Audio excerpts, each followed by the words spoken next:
কিন্তু উন্নয়নৰ গংগা বওঁতে বওঁতে ভাৰতবৰ্ষৰ মানুহে আজি আমাক চিনি পোৱা হৈছে যে মৰিগাঁৱৰ এখন গাঁৱৰ মানুহে কিডনী বেছি জীৱন কটাবলগীয়া হৈছে। আমাৰ উন্নয়নৰ গংগা বওঁতে বওঁতে আমি শুনিলো যে মাজুলীত নাও ডুবি আমাৰ ভণ্টি হেৰাই গৈছে। আমাৰ উন্নয়নৰ গংগা বওঁতে বওঁতে আমি শুনিলো মেঘালয় সীমান্তত মিজোৰামৰ সীমান্তত অসম সন্তানৰ তেজৰ নদী বৈ গৈছে। আমাৰ উন্নয়নৰ গংগালৈ বাট চাওঁতে চাওঁতে শুনিলো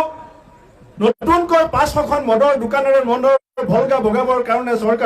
চৰকাৰে এটা উদ্দেশ্য আৰম্ভ কৰিছে। এই যে ভাৰত জোড়ো যাত্ৰা অসম, আমাৰ নেতা ৰাহুল গান্ধী ডাঙৰীয়াই কন্যাকুমাৰীৰ পৰা জম্মু কাশ্মীৰলৈকে আৰু আমি অসম প্ৰদেশ কংগ্ৰেছ কৰ্মীয়ে ধুবুৰীৰ পৰা শদিয়ালৈকে আমাৰ কেইবাজনো নেতাই এই উদ্দেশ্য কৈছে। তাতকৈ বেলেগ কথা মই ক'ব বিচৰা নাই, কিন্তু মই যিটো অনুভৱ কৰোঁ মোৰ চিন্তাৰে যে কি কৰিলো অসমৰ কাৰণে যোৱা দিনকেইটাত আমি মিলি পেলাই এটা কাম কৰিলো। 8টা বছৰৰ আগতে যি বিজেপিক আমি দেশৰ দায়িত্ব অৰ্পণ কৰিছিলো,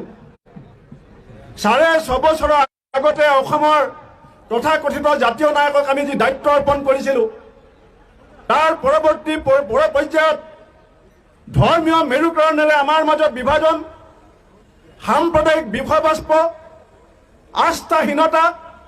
বিশ্বাসহীনতা আৰু সংশয়ৰ এটা বাতাবৰণ, সংঘাতৰ এটা উকমুকনিৰ পৰিৱেশত আমাৰ অসমৰ মানুহৰ কণ্ঠ লাহে লাহে স্তব্ধ হ'বলৈ আৰম্ভ হৈছিল। আৰু যিসকলে সমাজখনক লৈ চিন্তা কৰে, যিসকলে অসমখনৰ ভৱিষ্যতক লৈ চিন্তা কৰে,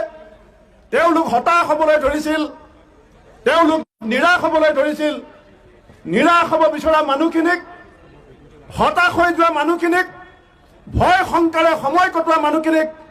গণতন্ত্ৰ থাকিব না নাথাকে বুলি চিন্তা কৰা মানুহখিনিক, সংবিধানৰ ভৱিষ্যত কি হ'ব বুলি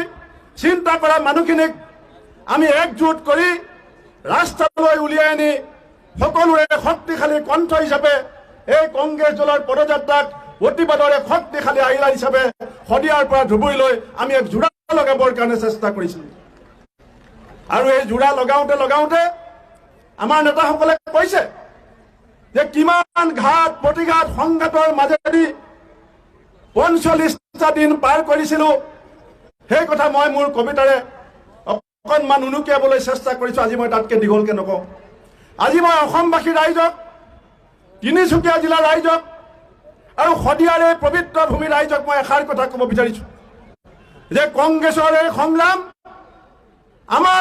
দলৰ কোনো নেতাৰ ব্যক্তিগত স্বাৰ্থত নহয়। কংগ্ৰেছৰ এই সংগ্ৰাম কেৱল কংগ্ৰেছ দলৰ ভৱিষ্যতৰ স্বাৰ্থত নহয়, অসমৰ ভৱিষ্যত প্ৰজন্মক এখন সুৰক্ষিত অসম দিবৰ কাৰণে, এখন প্ৰগতিশীল অসম দিবৰ কাৰণে আৰু অৰুণোদয় নিৰ্ভৰশীল নহয়, আত্মনিৰ্ভৰশীল স্বাৱলম্বী অসম নিৰ্মাণ কৰিবৰ কাৰণে আমাৰ এই সংগ্ৰাম আহি থকা সময়ত ধাৰাবাহিকভাৱে, আপোচবিহীনভাৱে, নিৰবিচ্ছিন্নভাৱে আমি যে চলাই যাম, সেই সংকল্প ল'বৰ কাৰণেই আজিৰ এই শদিয়াৰ পবিত্ৰ ভূমিত আমি থিয় হৈছোঁ। মই পৰহি কৈছিলোঁ যে মহাভাৰতৰ যুদ্ধ শদিয়াৰ পৰা আৰম্ভ হ'ব। স্বদেও ৰাইজ, মহাভাৰতৰ যুদ্ধৰ মাজত অৰ্জুনে গাণ্ডীৱ থৈ দিছিল। অৰ্জুনে যুদ্ধ কৰিব বিচৰা নাছিল। ভগৱান কৃষ্ণই যেতিয়া অৰ্জুনক সুধিছিল যে যুদ্ধৰ মাজত গাণ্ডীৱ কিয় থলা, তেতিয়া অৰ্জুনে কৃষ্ণক কৈছিল যে নিজৰ গুৰু দ্ৰোণাচাৰ্য, পিতামহ ভীষ্ম, ভাতৃ দুৰ্যোধনৰ বুকুত ধনুকাৰ মাৰি মোক ৰাজপাট নালাগে, মই যুদ্ধ নকৰো, গাণ্ডীৱ থলো। কিন্তু ভগৱান কৃষ্ণই বুজাইছিল অৰ্জুনক যে এই যুদ্ধ তোমাৰ ভাতৃ দুৰ্যোধনৰ বিৰুদ্ধে যুদ্ধ নহয়, এই যুদ্ধ তোমাৰ গুৰু দ্ৰোণাচাৰ্যৰ বিৰুদ্ধে যুদ্ধ নহয়, এই যুদ্ধ তোমাৰ বংশ পৰিয়াল ইষ্ট কুটুম্বৰ বিৰুদ্ধে যুদ্ধ নহয়, এই যুদ্ধ আছিল নীতিৰ যুদ্ধ, নীতি আৰু অনীতিৰ মাজত যুদ্ধ, ধৰ্ম আৰু অধৰ্মৰ মাজত যুদ্ধ, সত্য আৰু অসত্যৰ মাজত যুদ্ধ। তুমি নিৰপেক্ষ হৈ পেলাই কা পুৰুষ হ'ব নোৱাৰা। তুমি এজন পুৰুষ, তুমি নতুন পুৰুষ, তুমি নীতিৰ পক্ষত, সত্যৰ পক্ষত, ধৰ্মৰ পক্ষত, সমাজৰ পক্ষত তোমাৰ হাতত গাণ্ডীৱ ল'ব লাগিব। আজি অসমত নীতিত চলিছে অসম মোৰ মাতৃসকলক অপমান কৰা হৈছে মোৰ ভণ্টিসকলক অপমান কৰা হৈছে 5 লাখ চাকৰি বছৰত দিম বুলি কৈ মোৰ যুৱ প্ৰজন্মক আজি প্ৰতাৰণা কৰা হৈছে সোণৰ 1 তোলাকৈ সোণ দিম বুলি কৈ মোৰ ভণ্টিহঁতক প্ৰতাৰণা কৰা হৈছে খিলঞ্জীয়া ভূমিপুত্ৰই আজিও বছৰৰ পাছত বছৰ ম্যাদী পটাৰ মাটি চাবলৈ ম্যাদী পটা পাবলৈ বাকী আছে আজি এই মাৰ্ঘাৰিটাত শদিয়াত পাহাৰ খনন হৈছে অবৈধ কয়লা খনন হৈছে বনৰক্ষবিলাকে এফালৰ পৰা হাবি জংঘল কাটি তহিলং কৰিছে যিটো সময়ত অসম মাতৃয়ে উচুপি কান্দিবলৈ আৰম্ভ কৰিছে সেইটো সময়ত কংগ্ৰেছ দলে ব্যক্তিগত স্বাৰ্থক বিসৰ্জন দি অসমৰ মানুহৰ ভৱিষ্যত সুৰক্ষিত কৰিবৰ কাৰণে আমাৰ ভৱিষ্যতৰ সতি সন্ততিসকলৰ স্বাৰ্থত আমি এখন নীতিৰ যুদ্ধ সত্যৰ পক্ষত যুদ্ধ অসমৰ ৰাইজৰ পক্ষত যুদ্ধ কৰিবৰ কাৰণে ভগৱান কৃষ্ণ নহয় অসমৰ ৰাইজৰ আশীৰ্বাদ বিচাৰিছো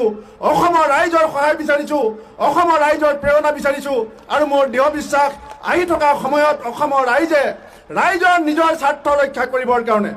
অসমৰ স্বাৰ্থ ৰক্ষা কৰিবৰ কাৰণে আমাৰ এই ভাৰত জোৰা যাত্ৰা অসমৰ সন্দেহখনত যিসকল ৰাইজক লগ পালো তেওঁলোকে আহি থকা সময়তো দুগুণ উৎসাহেৰে আমাক সহায় কৰিব বুলি আমি বিশ্বাস ৰাখিছো মই এটা কথা যদি নকওঁ হয় ৰাইজ আমনি লাগিছে 6 ঘণ্টা হৈ গ'ল মই একো বেয়া পোৱা নাই কিন্তু যিমান দূৰলৈকে মোৰ মাইকত কথা যাব আমাৰ ফেচবুক টুইটাৰত মোৰ কথা ওলাব মই সেই মাধ্যমেৰে ক'ব বিচাৰিছো যে মই কিমান মানুহৰ নাম মনৰ পৰা ল'বলৈ মন গৈছে